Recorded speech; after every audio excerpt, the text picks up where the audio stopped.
Warning, the warriors, we are all about truth right here, reality facts. No matter how tough to hear, our goal is always education, prevention, intervention about human rights, crimes against humanity. And today we will be talking about slavery. And we will always support survivors. Everybody knows at the Warriors that is one of our number one goals. Sheri Lopez is a human trafficking survivor. She's the founder and CEO of Pearl at the Mailbox, a nonprofit working to end child grooming in America through prevention education. Sheri Lopez is also the author of the book, Pearl at the Mailbox, available, of course, on Amazon and Audible. And we're going to have all of Sheri's information in the body of this video for everybody to review. And the website is pearlatthemailbox.org. And we're also going to be talking today about a docuseries. He made me do it. So, Sheri, before I introduce you, I want to share a quote I took from your website. And it says, whatever idea you have in your head about what a trafficked child looks like is most likely from the images of children trafficked in other countries. Most American trafficked kids are functioning in life with a survival and self-separation mode. And with that, welcome Sheri Lopez to the Warriors. Hi, thank you so much. I appreciate the invitation and the opportunity to talk about child grooming. Of course, and I'm very excited. We met last, I don't know when it was, maybe the springtime in Washington. I think it was, yes. I think it was springtime, but they're all kind of blending into each other with me. Oh, maybe it was fall. I don't really remember, Sheri. I think it was July. I met you. You know what it was, because it was a very hot day. Thank you. And yes, I remember thinking, I have to talk to Sheri. I have to learn more about this Pearl at the Mailbox and everything she's doing, which we're going to jump off and tell you right now. We thank you from the bottom of our hearts for being so brave and for sharing and for educating and empowering others. I want to jump right in, and I want to start with, it's your story, Sheri. So you start wherever you want to start about your childhood, your teen years. Just give us something you want to jump off with. Sure. So I was a normal teen. I was not a troubled teen. I was not a bad kid. I was the middle of three girls. I was just quiet and shy. And I had a hard time making friends because of that. I was in a two-parent professional home. So again, when I say people, it's not what you think. There's so much more to grooming and trafficking. So I was going to lose the group of friends that I worked really hard to make in my middle school years, because our home sat on the cutoff line of high schools. And I knew I was going to lose most of those friends. And that was very scary to me because, again, that was really hard for me to make friends.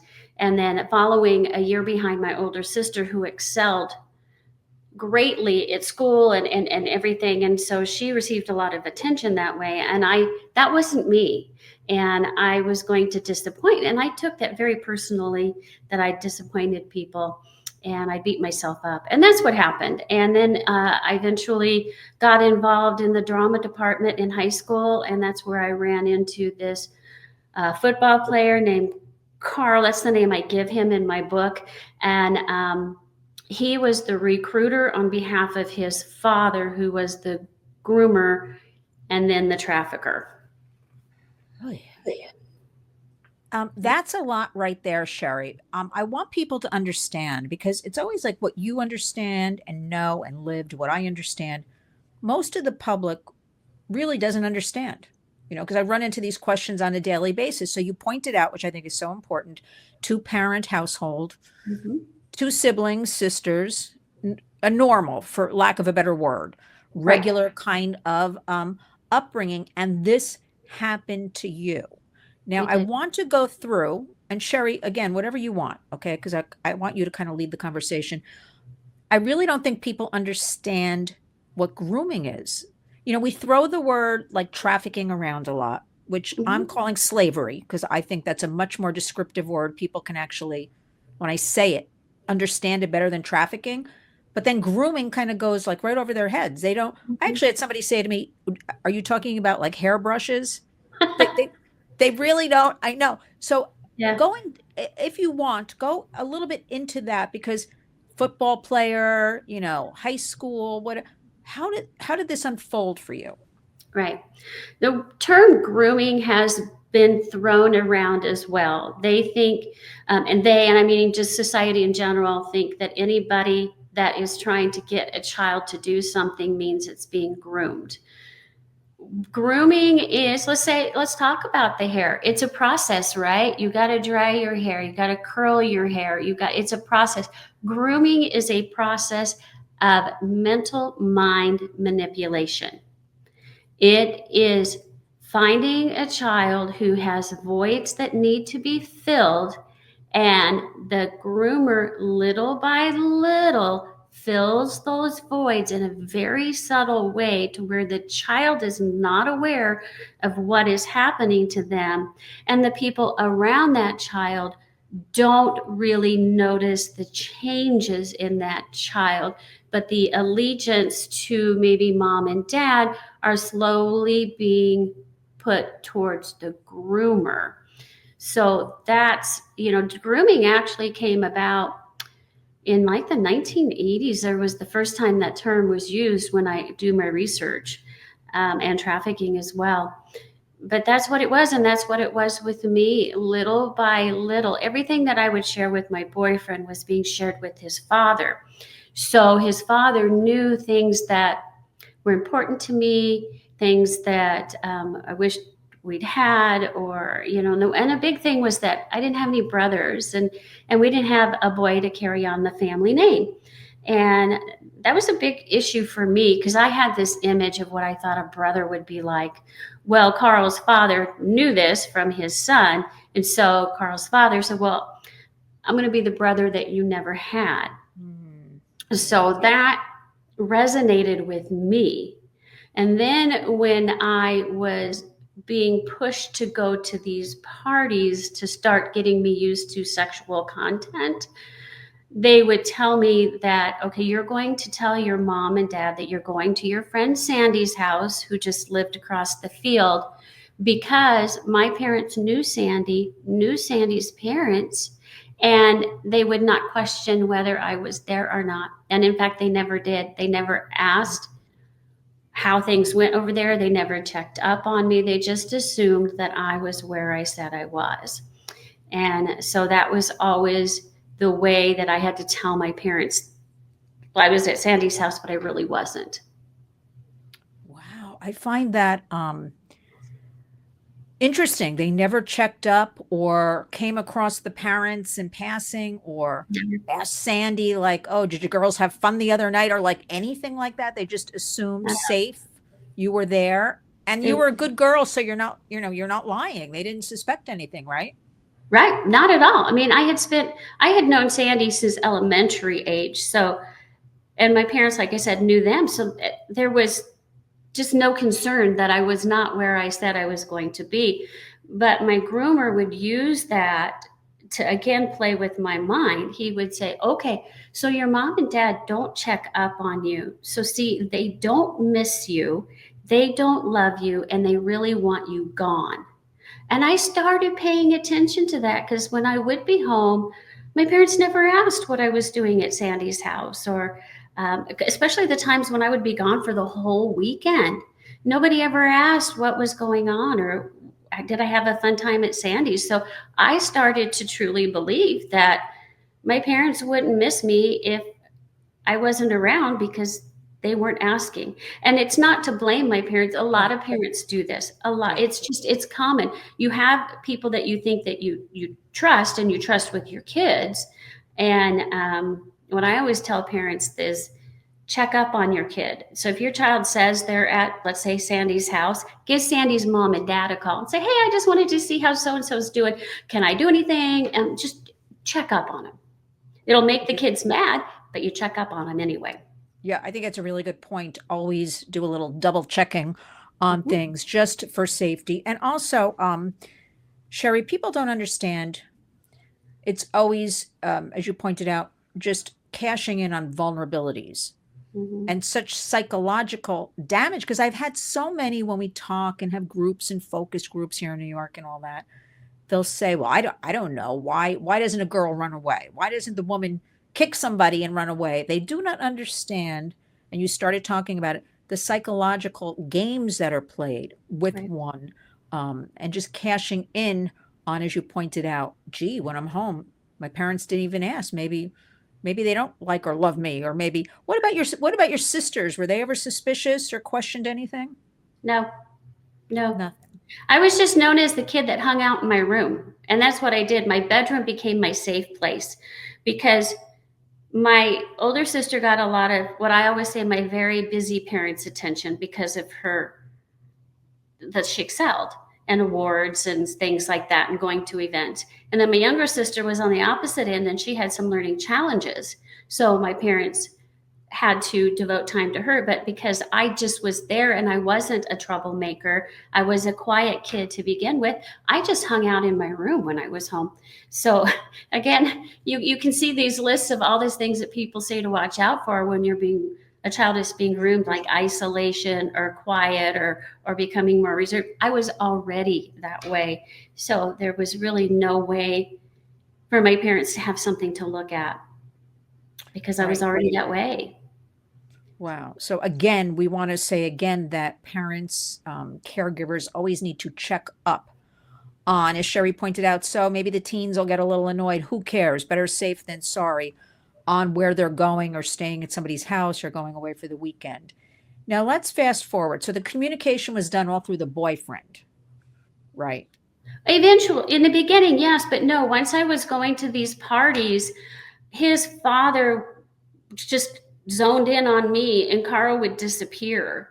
And so his father was doing all of the grooming when I was at these parties. And so the sexual content, and I wasn't the only girl there. There were I was other just going to teen say to girls. you, were Yeah. there, No, I no, bet you no. there were other girls involved. Absolutely. There were adult men and other girls from the high school and other girls that I didn't know that were there or that I just had seen before, but I can't say they were my friends because they weren't. Right.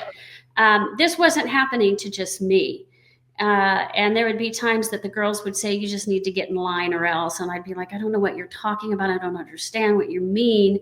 But the times that when the assaults started, so this brother I never had, who was a really caring man, switched over to, "Now I'm trafficking you," the mean expectation man, that the more violent part of his Yeah. persona.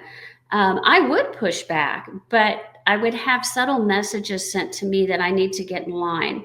Um, the majority of the assaults in the beginning were recorded, so there was blackmail tape. So I was told that if I didn't keep coming, my mom and dad would see these videos and then we would be homeless and it would be my fault. So when you're 15, trying to comprehend what that even means was just enough. It just made me scared. And that was the goal. He was to make me scared. Then I'd push back again and my parents and my sister's cars would be egged, their tires would be slashed at home and at where they worked. So that told me that they knew where my parents worked. In the summers during high school, I was required to get a job. And so I did. And I would try to say, "Well, I can't come this weekend because I have to work." But they knew my work schedule. They had found out when I worked. So I couldn't even use that as a way to not go. And then they'd let my dog loose. And so there were all these little weird things happening that my parents were like, "Well, what's going on?" But they were messages to me, and I understood what they were saying.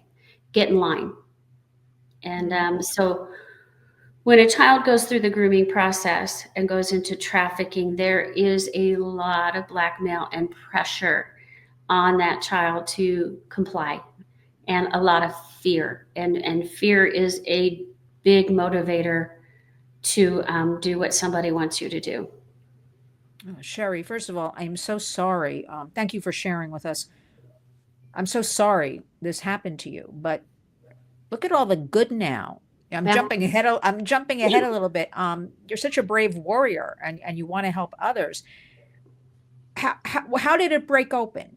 explain to us, did it break open after high school, down the road? When did your parents find out? Pearl at the mailbox? I mean, I know your story, Right. but share it with us. Sure. 'Cause Oh, I love that Pearl at the Pearl actually has always been one of my favorite names. I don't know why. It's like an um, old-fashioned name. I think yeah. Pearl is such a great name. And she was just that. So um, now let's fast forward. I'm 21. I had been sold to 3 other traffickers from the age of 18 because every child that's trafficked has a shelf life. So that trafficker is going to get rid of that child once that child or young adult is not making the money that they used to. Because remember, they're always looking for the reality is they're always looking for new bodies.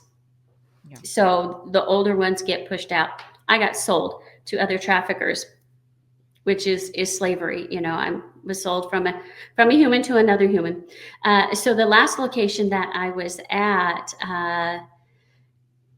and mind you, I never walked a street. I need to share that with people too, because they have that image that that's how kids are trafficked. You're walking up and down a street, making a quota, and all this stuff. That never ever happened to me. So when I share, I have to shatter those preconceived ideas of Yes. what trafficking is because it's so large. So with Pearl, she was at the last location and she was kind of diagonal from the apartment that I and some other girls were being held in. And she just paid attention. She was a very nosy neighbor. And I love her for that. And we've forgotten to pay attention to what's going on around us and the people that live around us. So she would go to the mailbox when she saw me go to the mailbox. Now, I had earned that privilege from that particular trafficker because I behaved to go and get the mail unaccompanied, because otherwise I was always accompanied. This trafficker was a high-end trafficker. I always had a bodyguard with me. You're talking celebrities, CEOs, very influential people. So I always had a bodyguard with me, except to go to the mailbox. So she would be there and she was just this tiny little thing. And she'd say, honey, I know something's wrong. When you're ready to go, I'll take you. And I'd look at her and I'd be like, are you talking to me? Because you have to remember, I was a really mean, nasty, just dead person inside at that time. And, but she was always there. She was consistent. She was so consistent. I'd had a pretty bad beating one day. And I started having these dreams that if I don't get out, I truly will die this time. And, I had this desire. I truly did want to live. I didn't want to die. I didn't know how my life would turn out, but I didn't want to die. So she was at the mailbox one day and she said her thing. And I looked at her for a moment and I thought, well, I have a better chance of overpowering this smaller woman than my 6'2" trafficker. What do I have to lose? So I walked away with her. And little did I know that that was the beginning of my getting out. And the first time I realized that things were different was when she asked me if I wanted something to eat, if I wanted something to drink, because I was always told when you can eat, when you can drink, sleep, etc. And that resonated with me. And I thought, okay, maybe this is different. And then it just began my 20 plus years of trying to figure out what happened to me, come to terms with it, came to know the Lord. And then I got angry. And then once I got angry, that's when Pearl at the Mailbox came about. And now I work on legislation locally here in Arizona and nationally to protect kids and survivors. And I will talk to anyone that will listen about what grooming really is like, because it's not what most people hear. Mm. Sheri, you're such a warrior. I mean, you really are a warrior. And I'm going to keep telling you, like, I've never been trafficked. I've never been exploited. I just had a calling to do this work. It's like, it Mhm. sounds like a strange story, but Yeah. I was reading about it one day, working with somebody who was working on a book with domestic violence. And in doing my research with her, it intersected with trafficking. And Mhm. I became crazed your story. And I've heard your kind of story over and over. It's happening like right under our noses, right in our backyards. I know everybody says that all the time. Um, it's we always have those note. I mean, I even did. It's like Thailand and the Philippines, all these far off places, and I was like, I'm in the middle of New York City. I I just Mhm. can't believe this is happening in America. And then I woke up one day and said, I'm becoming a warrior. Who's going to stop me? Right. Um, I I want to know during this period, if you want to share with us, where were your two sisters or parents, or were you disconnected at this time from them? Did you just leave home and that was it? Were they around? Did you have contact with them? I was very disconnected from my family. Once I turned 18 and I was sold to the next trafficker, they're very smart. They required me to contact my parents every once in a while just to say, hey, I'm still alive. I'm just out exploring the world, Hmm. to make them not worry about me. But I never had a close relationship with any of my family members. Um, and I think that's just because of what happened to me. I couldn't allow myself to, and so we still struggle some. I'm very close with my father. My mother has passed away. My two sisters don't even know what happened to me. They just Well, don't know. I don't understand. Sherry, how can they not know? You have a book, you have an organization. I see movies in your future. We're going to talk about this docu-series. Yeah. Seriously, what do you mean? How do they not know? How do you know they don't know? I think they know, but they don't know. Meaning, they don't want to have conversations about it. And And I'm that's never the going to be problem, Sherry. And that's the problem, that people don't want to have right. conversations about. Would you agree with me that this really Right. is? I work with a lot of law enforcement, so they tell me this really is the number one crime, this slavery, the enslavement of people. People always say Mhm. drugs. Some will say, drugs, this, slavery. They tell me, no, this slavery is escalating. This is the number one crime. What do you think? Absolutely. Oh, 100%. And it's like it's hidden in plain sight. Yes. It's happening all around us. They don't it that's why I get so frustrated with how it's portrayed. Oh, it's happening in other countries, Right. or we got to go rescue the kids from other countries. It's happening in the United States. Yeah. Every state, every city. I was in pretty much every state at some point. Um, you know Yeah. what it is. It's such an uncomfortable topic to discuss that people would rather ignore it than have a conversation about it, because one, it deals with sex. It's uncomfortable. We've been taught from generation to generation that's just something you don't talk about. And it's still hard for people to understand, like, why didn't I just walk away? Well, it's not that easy when your mind is controlled and every Mhm. aspect of your life is Yes. controlled. You can't walk away. They will kill you, and that Yeah. desire to live is stronger than um, the willingness to be able to walk away. I mean, I did walk away, and I thought, but again, I'm not really a big fan of statistics, but supposedly I'm that 1% that actually was able to successfully get away and had been able to go on and eventually create a whole new life. My original life was gone, but to be able to figure out how to function, and that was the grace of God, 100%, because I I was able to go on. I went on and became a nurse, and I hated it. But then I became a flight attendant, and then I did things intentionally.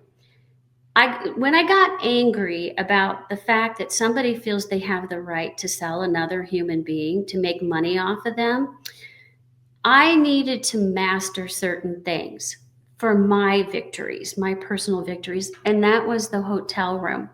And so, how could I do that? I could become a flight attendant, and that's what I did. I became a flight attendant so I could go in and out the door of any hotel room under my control. And I needed to have that victory. People think, okay, you're really weird, but the people I would fly with They knew a little bit, but I wasn't really ready to share it. But they would see me go in and out, and they're like, "What are you doing?" And for me, it was a personal victory that I now had power over the hotel room, and I needed to do that. And now I need to talk, and I need to share and battle against the lack of legal protection for our children, especially the 15 to 17-year-old range. They are very forgotten when it comes to laws, and I am working to change that. That's why we love you, Sheri. I mean, January right now is National Human Trafficking Awareness and Prevention Month. Before we started, I did ask you, how do you take care of yourself? Because talking about this constantly, dredging it up, just how do you do that? Because, well, I'm just going to leave that to you, because I can't imagine peace of mind. Or does it fuel you, You know to what? work harder and get out there more? I have to say it's truly day by day. Yeah. There's some days that I feel very energized and I'm like, okay, I'm taking on the world. And then there's other days that I just feel beat down and I don't want to talk about it anymore because it is like always constantly pulling a band-aid off a healing wound and it hurts. Yes. But I have an amazing team of people around me. My assistant, she's been through sexual abuse herself, so we have created an amazing friendship where we just have the ability to be able to say, okay, it's time for us to decompress, and we'll just go out to dinner or Good. get away from the topic. And I have to be very selective about where I speak and who I speak to. But I will speak. I will speak. And for me, sometimes it's just coming home and curling up on my bed with my dogs, and my husband comes home, and that's just a nice comfort just to have his presence around. But there are days that I'm just like, I don't want to do this anymore. But then I remember the kid and the kids, and I think every time, like even right now, and I tell everybody this when I talk to them, while we're talking, this is happening to a child somewhere. Yes. So how can I not talk about it? How can I not? I have to. Hopefully, sharing saves at least one child because we really need to focus on the grooming aspect because that's where we can stop it. But we have the power to stop this if parents, grandparents, guardians, teachers, anybody that has access to children starts to pay attention. So here locally in Arizona, in my county, the schools are resistant to having any trafficking education coming in. Here, So here too. Here well, too. that's one of my legislative bills we're working on here to make it a requirement. So we'll see where it goes. But if you can't educate the target, which is the minors, on what to look for, then we're doing a huge disservice to all of the kids in our country. And I mean, also, we started over a year ago. It occurred to me, we have to really educate the parents and grandparents, family members too, Mhm. because they are so resistant.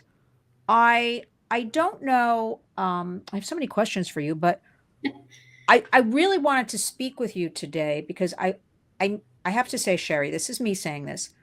I'm tired of everybody like, oh, we have to raise awareness. Oh, we know it's bad. Oh, no, you know what we need, Sheri? We need to all new ideas. Do you know, do you know what I mean? We need solutions. Right, You just pointed out how you're working hard with the schools in Arizona, in your area. Like, right. this is a no-brainer to me. We get into the schools, age appropriate, younger the better, right? Because the ages are getting younger and Oh younger. yeah, And with the oh yeah. internet, the kids are exposed. I don't care how much you do everything right as a parent or a guardian, or how you put guardrails and safety. The kids have access. Their friends show them things. They know how to get around all this stuff. Like, this is what we have to do. We have to have education in the schools. We have to enforce. We have laws on the books. We have to enforce them. I'm in Mhm. New York City. That's a separate program. None of this is getting enforced in any way, shape, or form. But it's about you today, Sheri. So, um, No. and then also, also in Washington, I'm going to be much more of a presence in Washington starting next week, actually. But we know about raising awareness. We Mhm. know it's bad. Like, I'm tired of that. I want everything new because let's face it, what's the reality? A lot of things just haven't worked. Right. And Right. you know what I didn't understand, Sheri, when I started about 5.5 years ago? I really thought people would be like me. Now, I didn't know anything about any of this, right? I just jumped in. I thought, okay, I'm going to give a voice, to a Sheri, to people working in this. Like, we'll all come together and like we'll all share, and there's power in numbers, and we'll raise more money together. Like, seriously, because that's like the way I think. And Right. then I found out everybody's going their own way, Yep. and it's very hard. I really am of a belief, the more you get, but I'm odd man out or odd woman out here. Like, the more you put into it and give, you will get back in so many bigger ways. Because it's happening for me at the Warriors. It's happening. What Hmm. is your? Do you want to weigh in on that at all? Because I'm just so thankful. I met you in Washington that day.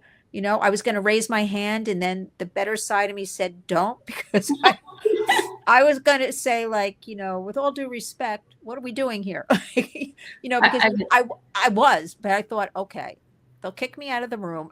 And but really, like, we need to help organizations. Every day they're coming to me and asking me, our biggest thing is we don't have enough funds, right? We right. don't have the resources. We don't have, people have day jobs. Therefore, things fall by the wayside. Hmm. Do you want to say anything about any of this or Uh, nothing? I, yes. So there's a lot of great organizations doing a lot of awareness. But the things that I find, if they haven't lived it, then it's kind of not correct information. It's still that one form of trafficking, which always focuses on the streets. We don't talk about the trafficking in massage parlors, the escorts that are trafficked, the Yes. high end trafficking. We don't talk about the trafficking that occurs in schools. And I am a very action oriented person, so that upsets me. And I'm like, no, no, no, no, no. We need to take action. This is how you take action. We need to be a pearl. You need to learn to pay Yes. attention to what's going on around you. If you see something that just seems odd, and we got to get back to listening to that intuition that we have, that we've just lost. Um, Find somebody who's in authority. If you're out in a mall or a shopping center and you see something that looks strange, go find somebody that's an authority that can address that situation, because it's better for you to have been wrong and it be a grandfather with maybe a granddaughter than to go home and see that child missing on the news. So that's one thing too. And we found a big need here in Arizona, and I think it's across the nation too. So we are raising funds for Pearl's House. What hap- we are, and so what happens here in our state is a child gets rescued. There's no temporary place for that child to go while the paperwork is done, the insurance is verified to get them to the proper program for them. So they end up in behavioral health centers or in detention centers. And we dealt with a case last summer with a young girl that innocently caught a neighbor's umbrella on fire, and the landlord got upset and said, if you don't leave, we're going to kick your family out. Well, she was 13. She took it serious. She ran away that night, got picked up by a trafficker, and she was rescued. But again, there was nowhere to take her in the interim. So she ended up in a behavioral health center. Then me and my team get involved, and we're like, this girl doesn't have a history of mental health. That's not where she needs to be. And she was abused in there. They didn't let her father speak to her. He was still the legal guardian. And it took, gosh, 3 or 4 months of pushing that behavioral health center to release that young girl. And now she's where she needs to be. But we want to fill that gap. Yeah. We want to be the place where, okay, they pick up a minor girl, she can come to us for up to 30 days, enough time to get the paperwork and everything done to give her a chance to get to the right place for her particular needs for healing without re-traumatizing or them being abused by another person in another facility. That's what we're doing. I don't know how it's going to happen, but we have launched this project this month, and we just need people to invest in these kids. You know, people invested in me, and I was able to go on and have a pretty successful life. I need people to invest in these kids that have been subjected to this horrible abuse and not give up on them, because they already feel like nobody loves them and cares about them. Yeah, I mean, that is another one of our warriors. We're always talking about the support, not only for survivors, but that lack right there of a safe space, Right. right? Where a child, a teen can put their head, a young woman or man, we have some, young men too, Right. while all this is being done. Because here in New York, a lot of them are put like immediately into these foster group homes. Mm-hmm. Every person, Sheri, they don't even know each other, has reported to me over the last 5.5 years. They could be my age now, going through that kind of system. Every one of them, I am not exaggerating, they've been re-victimized, Mm-hmm. or they've been, re-trafficked, or they've been Yes. abused. So I'm like, okay, well, this is another no-brainer. Like that whole entire system, that's for another program. That does not work. We don't No. have places to put people No, or we kids, don't. right? Just for temporary. Yeah, we don't. And it's needed. Because I can tell you during that 20 years of floundering, there were times I lived in my car. There were times I, lived in a person's bedroom. It wasn't easy. It was not easy. And it was just this desire to live. But we need to be able to give these kids and young adults the opportunity to be able to have a life, so they don't go out and figure, okay, well, the only way I can live is to sell my body, or get hooked on drugs, Right. And we need them to reclaim their lives, Amen. as opposed to, I live by the Port Authority bus terminal here in New Mm-hmm. York. I can walk by Sheri and be like, I know that guy's waiting for a teen. Like I can just tell, Mm-hmm. or we have a lot of women, as you know, involved in this now, because they're like the big sister or the mother figure that brings Mm-hmm. them to the pimp or trafficker. And if a kid's hungry, I always explain this, if somebody's nice to them and they've been walking around in the cold for a day or so, they're going to go with somebody to a coffee shop and have a hamburger thinking this person's being good. And their in is when they get thrown in a car or whatever. Mm-hmm. That's why we love you, Sheri, because you're sharing all these needs. You're stuck with the warriors now because we really want to help Yes. you. Well, we Thank really do want to go forward and help you, and we want people to know it's not. This is why I was so excited to talk to you today. I don't know if excited's the right word, but it's not the picture people think of you. well, either that old analogy like, oh, Pretty Woman the movie, or Oh, Taken with Liam Neeson, even Sound of Freedom. That was great because it got people to, I can't tell you, Sheri, people came up to me and said, oh, Lynn, you were right, we have trafficking. We're all about America, as you pointed out earlier. We have this happening in the United States, every town, city, and rural area. It's happening all over, whether it's online, real time. People mm-hmm. have to wake up. So, Yes. Sound of Freedom was good for that. People Mm-hmm. in New York finally saying to me, oh, Lynn, you were right. You've been talking about this. But that's not good enough for us at Mm-mm. the Warriors. Mm-mm. We need the homes. We need the wraparound services. We need true education, not Yes. just, and that's why I can't, and you pointed this out, I haven't been trafficked.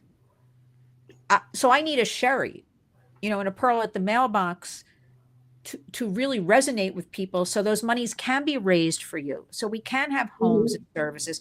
Because our whole motto is, first of all, our hashtag is community creates change. That's it. And Right. also, Sheri, it's so big, all of these things. If we can just help one person or child a day, that is our goal. Every single day, just one. Right. That's the way to look at it. Oh geez, we're gonna have to do a part 2. Tell us about, though, before we leave, this docu-series. Now, what is going on? I know there's a screening on January 16th, a couple of days. He made me do it because this is another thing people don't understand. Tell us about this. Right. So this features a young woman named Helen. She ended up here in Arizona, and she got hooked up with a trafficker. And the trafficker threatened her with violence against her sister if she didn't submit to what he wanted. Yeah. So long story short, she ended up partaking in a jewelry robbery here in one of the local communities a couple years ago. And so she was arrested, and she said to the investigators, "I think I was trafficked." That interview should have stopped right there, and they should have brought in interviewers that understand and deal with trafficking. But I think that's lacking as well. So what ended up happening is they labeled her as domestic violence, that she was in a domestic violence situation, and treated her as such. There is a difference between trafficking and domestic violence, even though it's still violence. And so now she is in prison. She is serving time for the crime that she committed. And she is so remorseful. She completely owns the fact that she participated in that. But she also says that she didn't willingly do that, but she knew if she didn't, her sister would be hurt. So it's a very interesting docuseries. I believe in the email I sent you the link so people can actually watch it. I'm going to have it all in the video. I'm going to have everything. And see how the judicial system plays out. And that's where we need to change that some too. So she is in prison, but I also think that like when we were in DC working on the Trafficking Survivors Relief Act, I do think that she could be somebody that if it ever gets passed, could benefit from, because she's now going to have this felony on her record for the rest of her life. But she was forced into this, coerced, and definitely blackmailed. So it's interesting. I would love people to watch it and see. So we've got the local news came to my home, interviewed me. We followed, they followed me around the Capitol down here in Arizona, just because I'm working on legislation right now, just to show light to what survivors have to go through just to get somebody to listen to us. And also with Helen, I haven't met her. I hope to. But I can see clearly how she was trafficked, and other people may say it differently, because if they haven't been trafficked, they may not see the signs of the mind manipulation. I'm putting all of that in the body of the video, Sheri, but also we're hearing a lot of these stories in the last couple of years where the person is trafficked, but they're imprisoned because their trafficker pimp got them to commit a crime. Correct. On their behalf. And we've been fighting. We have a whole handful we at the Warriors have been part of and working towards. And the whole judicial system, we need a complete new understanding with all of this, with the trafficking. So there's a lot of work to do. But I feel good in 2025, Sheri. I feel like, the pendulum's going to start swinging, especially we have your voice and sharing. What do you need from the public? What helps you? Prayer, to get involved. I mean, really find out how to get involved. You can visit my website. I have so much information on there about just how our children groomed online, showing videos of how a recruiter is grooming multiple kids at one time. We need help with the funding for Pearl's House. We need people to invest in these children. They're not throwaway kids. They got caught up in something that was no fault of their own.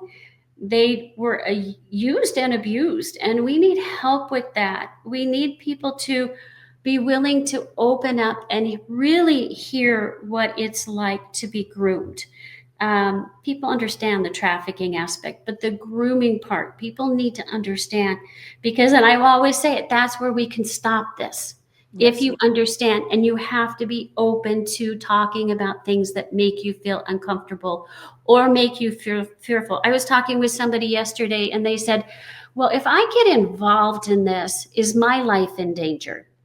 I said, the only way your life would be in danger is if you actually interfered with the exchange of money.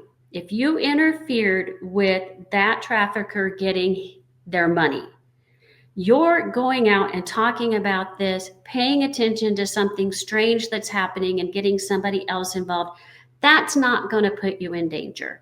Not at all. People think that, oh my gosh, okay, so now I'm going to be a target. I'm going to have a groomer or a trafficker or a cartel coming in. You know what? You're not. You're not, Right. unless you're like one of these SEAL team people that go in and physically rescue, because then you're messing with their merchandise. So Yeah. please don't be fearful about learning about this.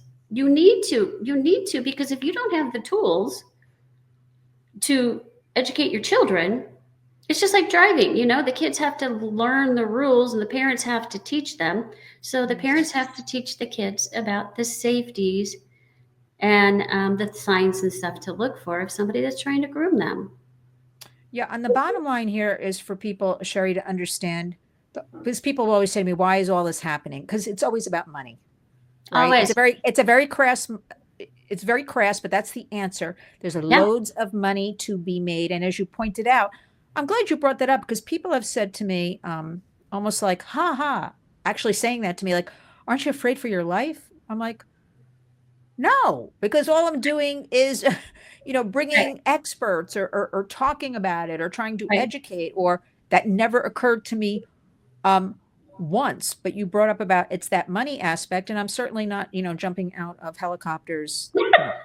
trying Right. to, but to me, rescuing is the education piece, getting in there, talking about it.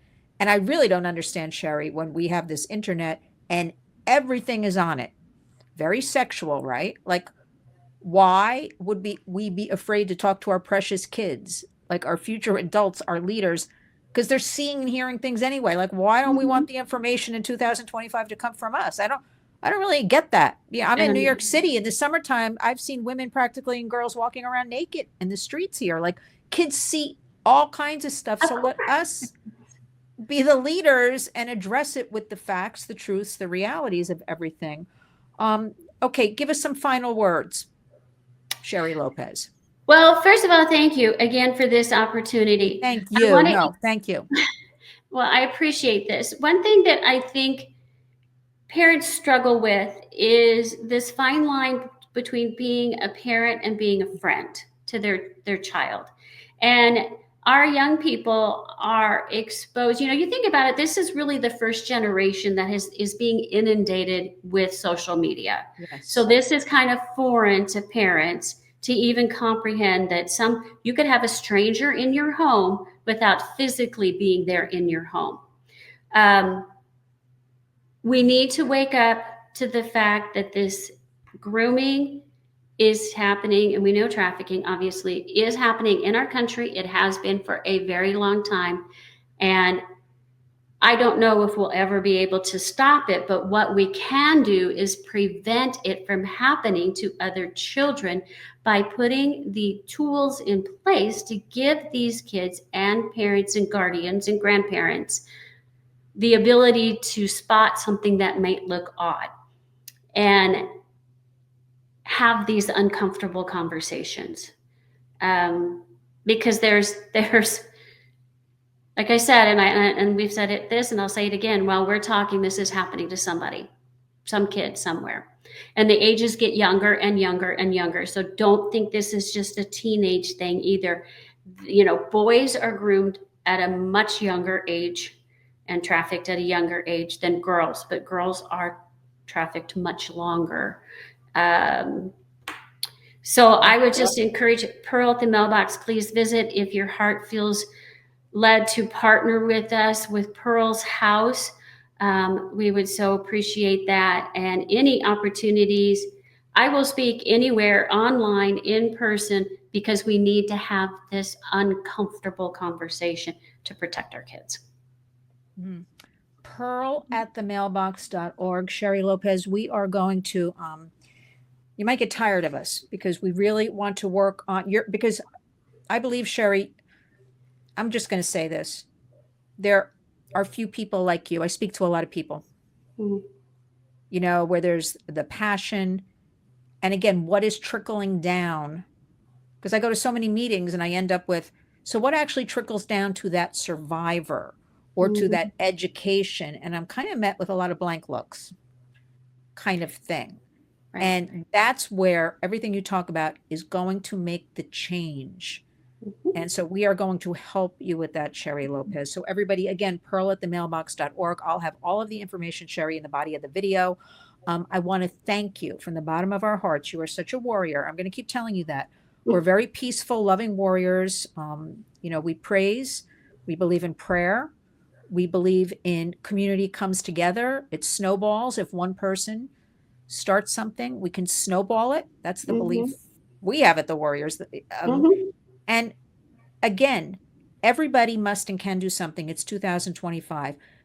$5 helps. You might not have $5, but you know what you have? You can share our discussion on your Mhm. social media platforms.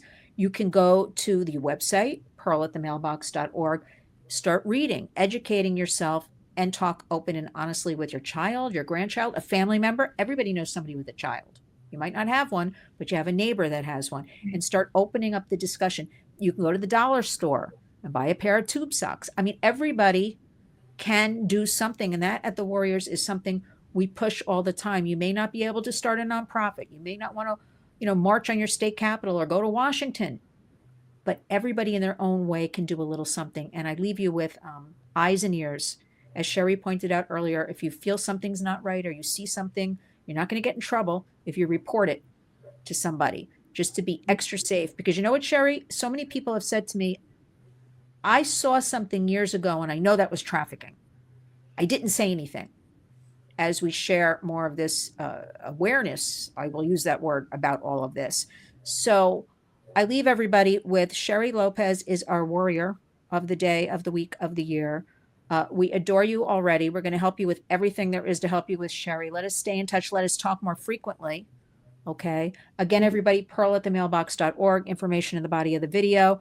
And I want to say, Sheri, thank you for being so brave, sharing your story. It helps. It helps. It resonates. And we are going to say a prayer for you today and let you get back to all of your work. I know you have a lot going on, and just thank you for joining us. We will talk again soon. Thank you so much. Thanks, Sheri.